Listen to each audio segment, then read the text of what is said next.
بسم الله والحمد لله والصلاة والسلام على رسول الله وآله وأصحابه ومن والاه. أما بعد، قال الله تبارك وتعالى في القرآن الكريم: نستعيذ بالله. يا أيها الذين آمنوا لا تتخذوا اليهود والنصارى أولياء بعضهم أولياء بعض ومن يتولوهم منكم فإنه منهم. وقال عليه الصلاة والسلام: من أحب لله وأبغض لله وعاتى لله ومنع لله فقد استمسك الإيمان. السلام علیکم و رحمت الله و برکات. بینندگان گرامی قدر، موضوع امروزه ما در نسبت الولا و البرا میشد. الولا و البرا این عمل یکی از اصل اسلام است. در وجود کسی اگر اصل اسلام نباشه برای او مسلمان گفته نمیشود. این شرط از قبول شدن ایمان است. هر وقت کسی را میخوای مؤمن خطاب کنی، پس باید این شرط در وجودش باشه، یعنی الولا و البرا. الولا دوستی کردن و محبت کردن و یاری کردن مسلمان ها. البرا براءت و بیزاری جستن از کفار و مشرکین. پس هر کسی که دعوای اسلام و ایمان میکنه، برای او لازم است که در وجودی او الولا و البرا باشه. موالات را در مقابل مسلمین استفاده کنه و معادات را در مقابل مشرکین، یعنی با همراه مسلمان ها دوستی کنه و با همراه کفار و مشرکین دشمنی کنه، بغض و عداوت کنه. الله متعال در آیه قرآن فرمودند که یا ایها الذین آمنو، ای آن کسانی که ایمان آوردید. خطاب میکنن مؤمنین را، کسایی که دعوای ایمان میکنن، دعوای اسلام میکنن. لا تتخذوا اليهود والنصارى اولیاء، شما یهودیان و نصرانیان را دوستای خودتان قرار ندید. چرا؟ زیرا که اونها دوستای بعضی دیگر شان هستند، یعنی کافر دوستی کافر است و شما مسلمان ها دوستای کافران نباشه و کافران را دوستی خودتان قرار ندید. هر کسی که از مسلمان ها کفار را دوستی خود قرار میدهد، الله متعال در آیه قرآن میفرماید: و من یتولوهم منکم فانه منهم، هر کسی از شما دوستی میکنه با همراه اونها، یا از جمله همونا است. مفسرین میفرماید که هر مسلمانی که با همراه یهودیا دوستی کرد او یهودی است و هر مسلمانی که با همراه نصرانیا دوستی کرد او از جمله نصرانی است و هر مسلمانی که با مجوسیا دوستی کرد او از جمله مجوسی است. در حکم از جمله همونا است، یعنی این شخصیت مرتد میشه و از دین خارج میشه. و در تفسیر طبری میاد که کسایی که با همراه کفار موالات میکنن و دوستی میکنن، اونها کسایی هستند که از الله بیزار هستند و الله از اونها بیزار است. پس هر کسی که موالات و دوستی میکنه با همراه کفار، این همون شخصیت است که در ردت واقع شده است، یعنی مرتد شده است، از دین اسلام بیرون شده است. و حکم اون کسی که موالات میکنه و مرتد میشود در شریعت ما و شما معلوم است. چنانه که نبی صلی الله علیه و سلم فرمودند: من بدل دینه فاقتلوه، هر کسی که دینش تبدیل میتیه بکشه او را. یعنی کسی که مرتد میشود، عمل ردت آمیز میکنه، در نواقض از نواقضات اسلام گرفتار میشود، پس او را چیکار کنه؟ بکشه. حکم مرتد قتل است.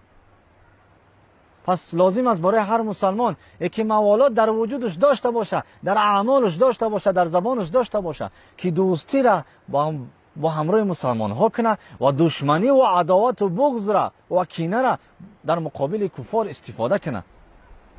و هر کسی که موالات را با همراه مسلمان ها میکنه، دوستی خودش الله و رسول را و مؤمنین را قرار میده، این مؤمن است، موحد است، مسلمان است. اما کسی که دوستی خودش شیطان را قرار میده، مشرکین و پیروان شیطان را قرار میده، او اما از جمله همونا است، یعنی مرتد است، از دین خارج است اگرچه دعوای اسلام کنه. هر کسی که در ردت واقع میشود، در ناقض از نواقضات اسلام واقع میشود، نماز و روزه و زکات و حج و هجرت و جهاد و قابل قبول نمیشود. زیرا شرط از قبول شدن عبادت توحید است. هر وقت که ناقض اسلام در وجود تو داخل شد، توحید تو را ختم میکنه، ایمان تو را ختم میکنه، اسلام تو را ختم میکنه. وقتی که ایمان و اسلام تا ختم کرد، باقی مانده اعمال دیگه چی باقی نمیمونه، قابل قبول نیست. این معنا نداره که تو هم الله را عبادت کنی هم شیطان را عبادت کنی. پس برای قبول شدن عملها پس لازم است که در نواقض اسلام گرفتار نشیم. امروز نظر میکنیم که سربازان تاجیکستان و اون کسانی که در حکومت تاجیکستان کار میکنن، در حکومت دموکراسی کفری، اینها کسایی هستند که با همراه کفر موالات کردند و دوستی کردند. مظاهرة المشرکین و معاونتهم علی المسلمین، اینها کسایی هستند که با همراه کفار یک جا شدند در مقابل مسلمان ها. انسان در ردت واقع میشه، مرتد میشه، از دین خارج میشه، عبادتاش قابل قبول نمیشه وقتی که با همراه کفار موالات و دوستی میکنه. هر کسی که موالات میکنه، دوستی میکنه با همراه کفار، با همراه کفار یک جا میشه در مقابل مسلمان ها. با زبانش، با مالش، با جانش، با اعتقادش این شخصیت از دین خارج میشه. با زبانش با همراه کفار یک جا میشه. مثل خبرنگارها نگاه کنه که اسلام تحقیر میکنن، مجاهدین تحقیر میکنن و کفر و عملهای کفری را و اشخاص کفری را تعریف و توصیف میکنن. اینا کسایی هستند که در موالات گرفتار شده هستند و از دین خارج شده هستند. با مالش دوستی میکنه، یعنی پول میتیه برای حکومت کفری تا یکی دموکرات قائم باشه. نعوذ بالله که این کفر است. شما میدونه که دموکرات ضد اسلام است. و سوم یکی با بدنش موالات میکنه، یعنی سرباز حکومت کفری میشوه، یکی سرباز سلاحش میشوه، یکی سرباز نظامی، یا یکی بگیم یا سرباز اعلامیش میشه، یا سرباز ادارویش میشوه. با بدنش خدمت میکنه برای باقی ماندن کفر. این عملی است که انسان از اسلام بیرون میکنه و مرتد میشوه و از اسلام خارج میشوه.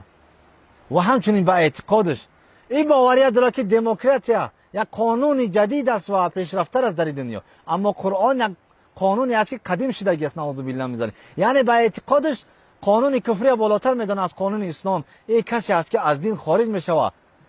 و آن سربازان و آن کسانی که در حکومت تاجیکستان کار میکنن و راضی هستند، کسایی هستند که در ردت واقع شدن. چرا موالات کردن؟ الله متعال فرمود و من یتولهم منکم فانه منهم، هر کسی از شما با همراه اونها دوستی میکنه از جمله همونا است، یعنی مرتد است.